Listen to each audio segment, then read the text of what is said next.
Good morning my dear students, কেমন আছো সবাই? আশা করি সবাই সুস্থ আছো। আজ আমরা এইচএসসি উচ্চতর গণিত দ্বিতীয় পত্রের তৃতীয় অধ্যায়ের তৃতীয় ক্লাস করতে যাচ্ছি। শুরুতে আমরা দেখো আমরা প্রথমে দেখেছি i equal to root over -1। এখান থেকে আমরা আই স্কয়ার ইকুয়াল টু -1 আমরা এটা লিখতে পারি। ওকে, তাহলে এখন এখান থেকে যদি আমরা এটা লিখতে যাই, আই কিউ যদি বের করতে যাই, তাহলে সেক্ষেত্রে আমরা লিখতে পারি আই স্কয়ার ইন্টু আই, আর এই i square equal to -1 into i সমান এটা সমান আমরা লিখতে পারি কি minus i, i cube equal to minus i. তাহলে যদি আমরা আই টু দি পাওয়ার 4 বের করতে যাই, আই টু দি পাওয়ার 4 যদি আমরা বের করতে যাই, তাহলে সেক্ষেত্রে এটাকে আমরা লিখতে পারি আই স্কয়ার এর স্কয়ার। তাহলে আমরা জানি আই স্কয়ার ইকুয়াল টু -1, তাহলে -1 এর স্কয়ার ইকুয়াল টু +1। তাহলে I two the power 4 equal to আমরা কি পাচ্ছি 1। তাহলে দেখো এইভাবে I two the power 4n এটা সমান আমরা লিখতে পারি I two the power 4 two the power n। আচ্ছা, তাহলে আমরা আবার i to the power 4 equal to আমরা লিখতে পারি i স্কয়ার এর স্কয়ার। তো আমরা i to the power 4 equal to এইভাবে 1 পাই। তাহলে এখানে 1 টু দি পাওয়ার n, তাহলে সেক্ষেত্রে আমরা কি পাবো 1 এর উপরে পাওয়ার আমরা n এর মান যাই বসাই না কেন সব সময় 1। ওকে, তাহলে আমরা দেখো এখান থেকে দেখলাম যে i to the power 4n equal to 1। তার মানে আমরা কি পেলাম, যদি n এর মান তুমি 1 বসাও তাহলে i টু দি পাওয়ার 4, যদি n এর মান যদি তুমি 2 বসাও তাহলে i টু দি পাওয়ার 8, যদি n এর মান যদি তুমি 3 বসাও তাহলে i to the power 12। Okay, n এর মান যদি তুমি 4 বসাও তাহলে i টু দি পাওয়ার 16। এই টোটাল, এটা টোটাল সবগুলোর মানই হচ্ছে 1। ওকে, তাহলে দেখো যদি যদি থাকে যে i টু দি পাওয়ার 40 এর মান কত, এটা সাধারণত তোমাদের এমসিকিউতে আসতে পারে বা অ্যাডমিশন টেস্টে আসতে পারে i টু দি পাওয়ার 40 এর মান কত। তাহলে সেক্ষেত্রে আমরা কি করব, আমরা এই i to the power 4n আকারে আনা যায় কিনা আমরা দেখব। তাহলে সেক্ষেত্রে আমরা কি করতে পারি i to the power 4 into 10, i to the power 4 into 10। তাহলে কিন্তু আমরা এখানে i to the power 4n আকারে আনতে পারছি। এটা আমরা এভাবে লিখতে পারি i to the power 4 into 10। তাহলে সেক্ষেত্রে আমরা কিন্তু i to the power 4n আকারে এটাকে আনলাম। তাহলে সেক্ষেত্রে আমরা এটা সমান কি লিখতে পারি 1। ওকে, আচ্ছা, এরপরে দেখো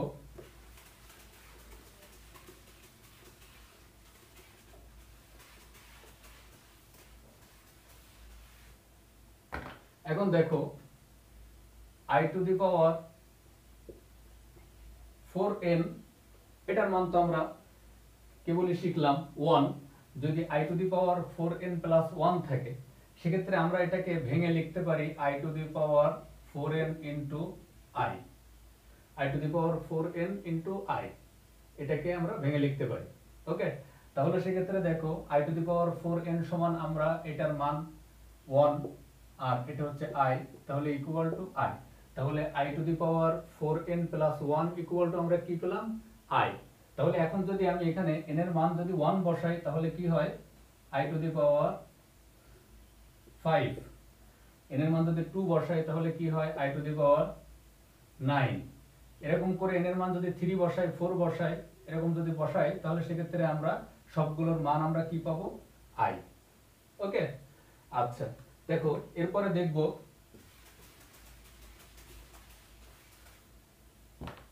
i to the power 4n plus 2,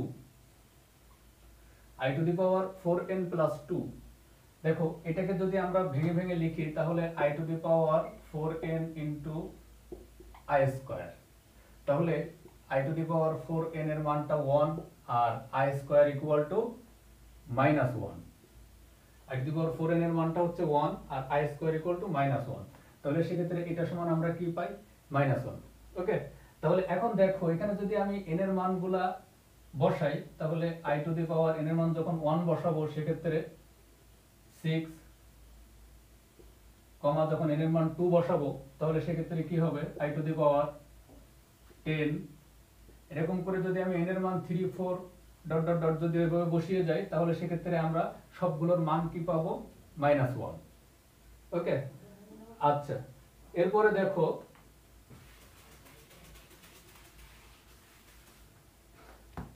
দেখো যদি এখানে i to the power 4n plus 3 যদি আমরা এটা নির্ণয় করতে যাই তাহলে সেক্ষেত্রে আমরা কি পাবো i to the power 4n into i cube. Okay, আচ্ছা তাহলে দেখো এখানে i to the power 4n সমান 1 আর i কিউবটাকে আমরা ভেঙে ভেঙে লিখতে পারি i স্কয়ার ইনটু i, এটা হচ্ছে i কিউব। তাহলে সেক্ষেত্রে আমরা পাই 1 into i square equal to -1 আর i সমান আমরা কি লিখতে পারি -i। তাহলে i to the power 4n plus 3 equal to -i। এখন তুমি এখানে n এর মান যদি তুমি 1 বসাও তাহলে i to the power 7, n এর মান যদি তুমি 2 বসাও তাহলে সেক্ষেত্রে হবে i টু দি পাওয়ার 11। এভাবে যদি তুমি n এর মান যদি এভাবে বসাতে থাকো তাহলে সেক্ষেত্রে সবগুলারই মান আমরা কি পাবো -i।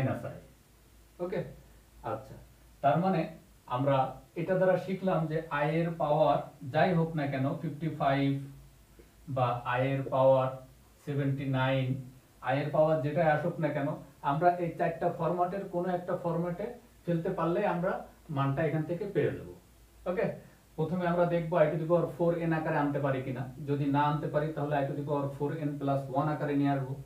সেটা যদি না হয় তাহলে i to the power 4n plus 2 আকারে আনবো। সেটাও যদি না হয় তাহলে অবশ্যই i to the power 4n plus 3 আকারে ওটাকে আনা যাবে এবং সেখান থেকে আমরা ডাইরেক্ট মানটা বসাতে পারবো। ওকে, আচ্ছা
দেখো এখন আমরা একটা অঙ্কের সমাধান করব। -1 প্লাস √3i সংখ্যাটির মডুলাস, আর্গুমেন্ট এবং সাধারণ আর্গুমেন্ট নির্ণয় করো। সংখ্যাটিকে পোলার আকারে প্রকাশ করো। তাহলে প্রথমে আমরা এই সংখ্যাটির মডুলাস নির্ণয় করব। তো আমি দেখো তোমাদেরকে চিত্র এঁকে দেখাই। এটা হচ্ছে x অক্ষ, এটা হচ্ছে y অক্ষ, এটা হচ্ছে বাস্তব, এটা হচ্ছে কাল্পনিক। কাল্পনিক দেখো প্রত্যেক অঙ্কে যে চিত্র আঁকতে হবে এমন না, তবে চিত্র আঁকলে বুঝতে সুবিধা হবে, এজন্য আমি আঁকলাম। দেখো এটাকে যদি আমি ধরি p equal to -1 plus √3i, এই জটিল সংখ্যাটাকে যদি আমরা p ধরে নিই, তাহলে সেক্ষেত্রে দেখো এখানে যে ক্রোমোজোর এখানে যে ক্রোমোজোর আছে সেটা হচ্ছে -1, √3 -1, বিন্দু। তাহলে এটা যদি আমরা এই xy তলে স্থাপন করি, তাহলে সেক্ষেত্রে দেখো -1, √3 এটাকে যদি আমরা xy তলে স্থাপন করি, তাহলে সেক্ষেত্রে কোন চতুর্ভাগে আসবে? এটা হচ্ছে ভুজ মাইনাস, তার মানে হচ্ছে এটা -1 এদিকে প্লাস √3, তার মানে হচ্ছে এটা এই চতুর্ভাগে থাকবে, দ্বিতীয় চতুর্ভাগে থাকবে। দেখো ভালোভাবে খেয়াল করো, এটা হচ্ছে -1, √3, এই বিন্দুটা যদি আমি xy তলে বসাই, তাহলে এই বিন্দুটা অবশ্যই যেহেতু ভুজ ঋণাত্মক, তাহলে অবশ্যই সে এই চতুর্ভাগে থাকবে। ওকে, আচ্ছা, তাহলে আমরা এখানে একটা বিন্দু ধরলাম p অফ -1, √3, এই চতুর্ভাগে আমরা একটা বিন্দু p -1, √3 এই চতুর্ভাগে। আচ্ছা, তো এখন দেখো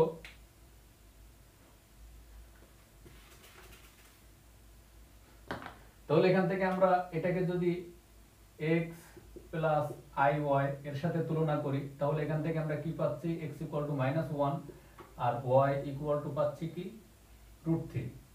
এটাকে যদি আমরা x প্লাস iy এর সাথে তুলনা করি, তাহলে আমরা কি পাবো? x ইকুয়াল টু -1 এবং y ইকুয়াল টু √3। তাহলে আমরা জানি মডুলাস, তার মানে mod p equal to r equal to কি √x square plus y square, তার মানে হচ্ছে কি x এর মান -1 স্কয়ার প্লাস √3 স্কয়ার। ওকে, এখান থেকে আমরা পাবো 1 plus 3 equal two √4 equal to কি পাবো? 2। তাহলে মডুলাস আমরা কি পেলাম? 2। এখন দেখো আর্গুমেন্ট বের করব।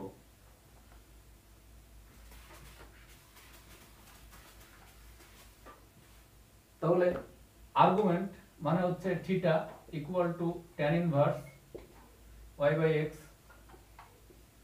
তাহলে এখানে tan inverse y by x, y এর মান হচ্ছে √3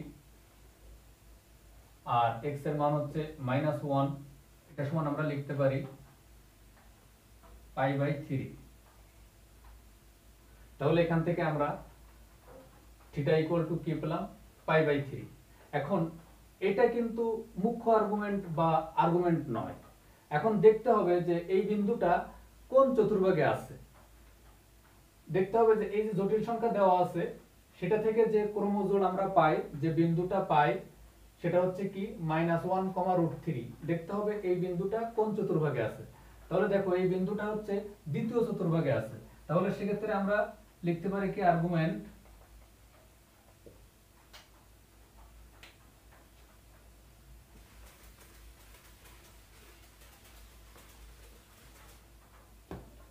তাহলে আর্গুমেন্ট ইকুয়াল টু কি, যেহেতু দ্বিতীয় চতুর্ভাগে আছে, তাহলে আমরা এর আগে শিখছি যে π - theta, argument equal to π - theta. Okay, তাহলে π - থিটা ইকুয়াল টু আমরা বের করলাম কি π/3। ওকে, আচ্ছা, তাহলে এখান থেকে আমরা কি পাবো? 3π - π/3 ইকুয়াল টু 2π/3। এটা হচ্ছে এই জটিল সংখ্যার আর্গুমেন্ট 2π/3 বা মুখ্য আর্গুমেন্ট। এটা হচ্ছে এই জটিল সংখ্যার আর্গুমেন্ট বা মুখ্য আর্গুমেন্ট। এখন আমরা সাধারণ আর্গুমেন্ট নির্ণয় করব। দেখো আমরা জানি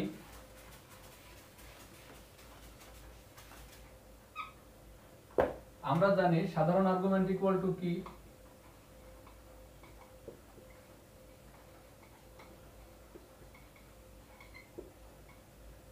সাধারণ argument equal two 2nπ plus theta. এটা হচ্ছে কি সাধারণ আর্গুমেন্ট 2nπ প্লাস থিটা। থিটাটা কি মুখ্য আর্গুমেন্ট।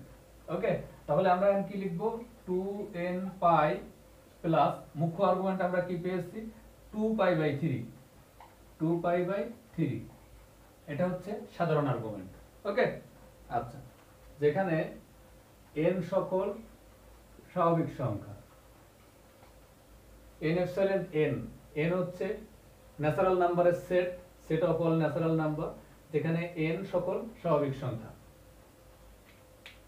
এখন দেখো এই সংখ্যাটিকে আমরা পোলার আকারে প্রকাশ করব।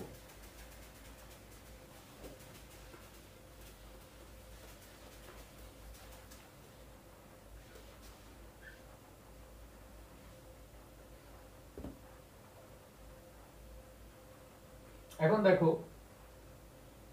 p = -1 + √3i, এই সংখ্যাটিকে আমরা পোলার আকারে প্রকাশ করব।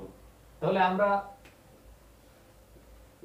মডুলাস কি পেয়েছি r = 2 এবং আমরা আর্গুমেন্ট পেয়েছি θ = 2π/3। ওকে, আচ্ছা, তাহলে এখন দেখো আমরা জানি যে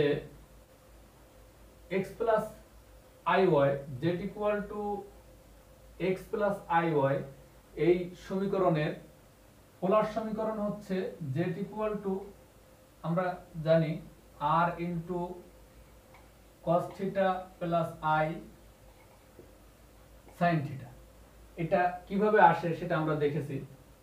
তাহলে z = x + iy, এই সমীকরণের পোলার সমীকরণ আসে কি z = r * cos θ + i sin θ। ওকে, তাহলে এখন এখানে এই r এর মানটা বসাও, 2 * cos 2π/3 + i * sin θ এর মান কি 2π/3। তাহলে 2 * cos θ মানে 2π/3 প্লাস i sin 2π/3। ওকে, এটা হচ্ছে এই p = -1 + √3i, এই সমীকরণের পোলার সমীকরণ।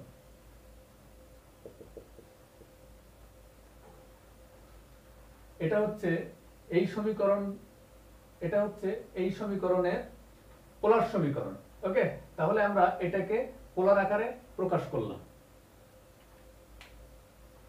এখন তোমাদের কিছু বাড়ির কাজ থাকবে।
দেখো তোমাদের হোমওয়ার্ক থাকবে, তোমরা বাসায় অবশ্যই প্র্যাকটিস করবা।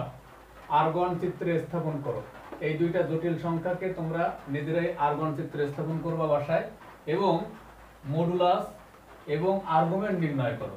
তাহলে এই দুইটা জটিল সংখ্যার মডুলাস এবং আর্গুমেন্ট তোমরা বাসায় অবশ্যই নির্ণয় করে প্র্যাকটিস করবে। ওকে মাই ডিয়ার স্টুডেন্টস, আজ এই পর্যন্তই। তোমরা যারা এতক্ষণ মনোযোগ সহকারে ক্লাসটি করেছো তোমাদেরকে অসংখ্য ধন্যবাদ। তোমরা সবাই প্রত্যেক স্যারের ক্লাস নিয়মিত করবে এবং বাসায় নিয়মিত প্র্যাকটিস করবে। ওকে, ধন্যবাদ সবাইকে।